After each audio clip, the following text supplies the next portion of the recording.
Кеттиш. Бүгін Ақмама жобасының қатысушылары блогер ана Әселдің үйінде қонақта. Именно жаңағы бала ұратын, жылайтын неге алдың?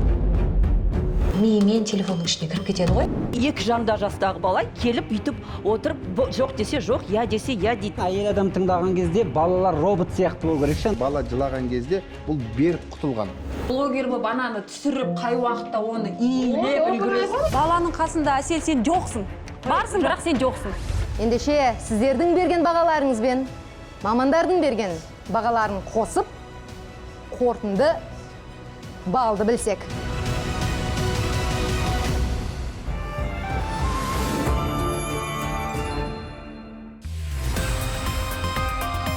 Ақ мама жексенбі күні КТК-да.